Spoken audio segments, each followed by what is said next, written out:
Yealink T48S offers three different types of call transfer: blind transfer, semi-attended transfer, and attended transfer. Let's first look at blind transfer. Blind transfer allows you to transfer the call to another person directly. While talking, press transfer, dial the target number that you want to transfer the call to, press transfer, or B transfer to complete the transfer, and the call will be directly connected to the number that you dialed. To facilitate semi-attended transfer, you can transfer a call when the target phone is ringing.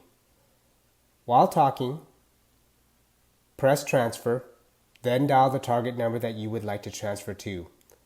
Wait for a few seconds, or press OK or send. After hearing the ringback tone, you can press transfer to complete.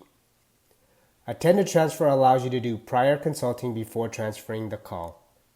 To facilitate attended transfer, simply press transfer while on a call. Type the number that you would like to transfer to, wait for a few seconds, or press OK or send to wait for the other user to pick up.